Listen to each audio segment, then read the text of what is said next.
நம்பிட்டீங்களா இப்படிதான்? சத்தியம் நிலநாட்டணும்ன்ற ஒரே காரணத்துக்காக தான் நான் குவைட்டா இருந்தேன். எல்லாம் வருது.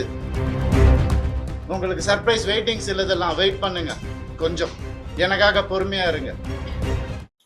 முதல்ல நான் சொல்ல வேண்டியது என்னன்னா, என் படம் இனிமேந்து ஸ்கிரீன்ல ரிலீஸ் ஆகாது. என் டைவர்ஸ் கிடைக்கிற வரைக்கும் நான் நடிக்க போறது கிடையாது.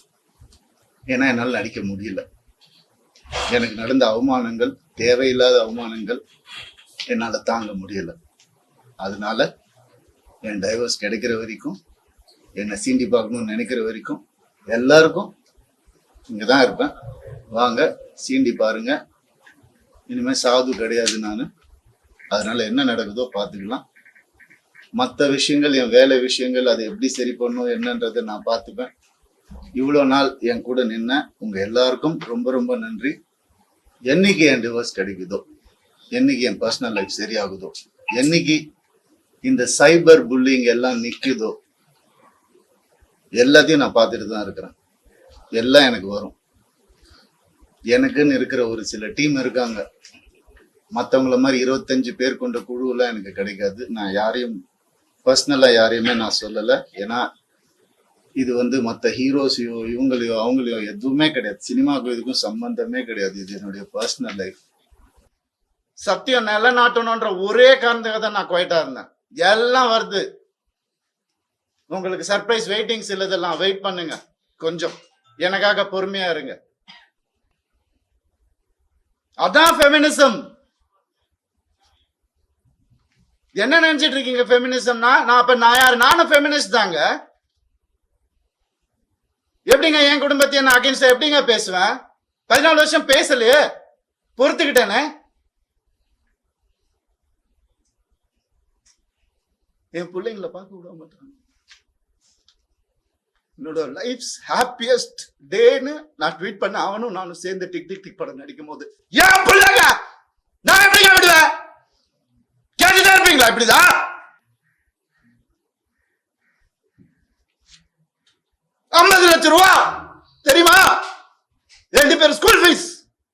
எத்தனை வருஷம் நான் அதை கட்டி பார்த்துட்டு இருக்கேன். அவங்களுக்கு நல்ல லைஃப் கிடைக்கணும்னு. குழந்தைங்க பத்தி, என் பாசத்தை பத்தி பேசாதீங்க. உங்க யாருக்கும் எதுவுமே தெரியாது. டெய்லி நைட் உட்காந்து அவன் செஸ் கத்துக்கிறான். சின்ன பையன் டெய்லி உட்காந்து விளையாடுவான். அவன் கிட்ட தோத்து போவேன் நான்.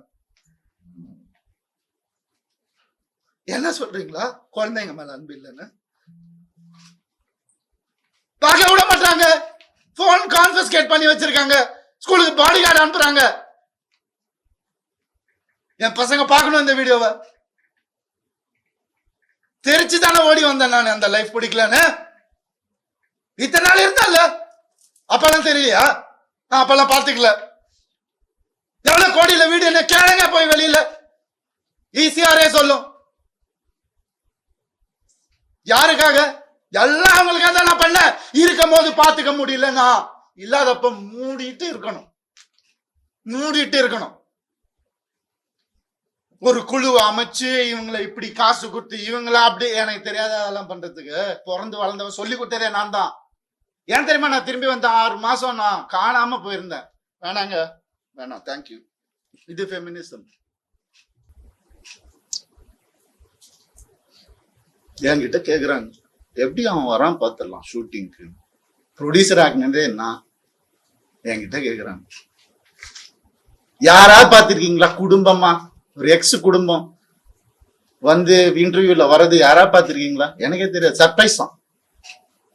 ஏன் மாப்பிள்ள, ஏன் இது, ஏன் அது, எதுக்கு? நான் பாட்டுக்கு தானே இருந்தேன்.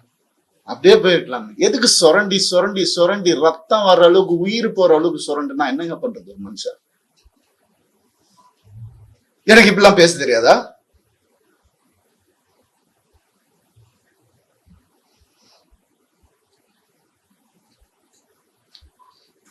பர்டிகுலரா நான் சொல்லணும்னு நினைக்கிறது இந்த சைபர் புல்லிங் விஷயம். ஒரு பொண்ணு அனுப்பிச்சிட்டீங்க, ரொம்ப தேங்க்ஸ். அதுக்காகலாம் நான் இன்டர்வியூலாம் வைக்கலாங்க. அவங்க எங்க இருந்தாலும் நல்லதா இருக்கணும், அவ்வளவுதான். வேற எதுவுமே இல்லை. கெனிஷாவை காலி பண்ணி அனுப்பிச்சிட்டீங்க நீங்க எல்லாரும். சைபர் புல்லிங் உங்களெல்லாம் நான் சும்மாவே விட போறது இல்லை. என் அண்ணனுக்கு நடந்ததுனாலும் தம்பிக்கு நடந்ததுனாலும் நான் இதான் பண்ணுவேன். ஏன்னா நான் யாருன்னு தெரிஞ்சவங்க சில பேர் மட்டும்தான், நான் உண்மையா யாருன்னு தெரிஞ்சவங்க எனக்கு சப்போர்ட் பண்றவங்க. எந்த ஹீரோவாது இன்னொரு ஹீரோவை பத்தி சொல்லுவான், அவன் மனசால கூட யாருக்கும் கெடுதல் நினைக்க மாட்டான். என் கார்த்தி சொன்னான், நான் யார் பேரையும் எடுக்க விரும்பல. நண்பன் பிரபுதேவா சார் சொன்னார், ஐசிர் சார் காப்பாத்தினாரு எனக்கு. கொஞ்ச நாள் வீட்டை விட்டு நான் எதுவுமே இல்லாம வந்தவன் நான். இப்ப நான் வாடகை வீட்டுல இருக்கிறேன், அவங்க எல்லாம் நல்லா இருக்கு. நான் கோடிக்கணக்கான காட்டின வீட்டுல நல்லா தான் இருக்கு. எனக்கு தெரியாத வெளியே போன்னு சொல்லி எவ்வளவு நேரம் ஆகும் எனக்கு? என்னங்க இதெல்லாம்? ஒரு மனுஷனை நிம்மதியை வேலை செய்ய விடாது எப்படிங்க?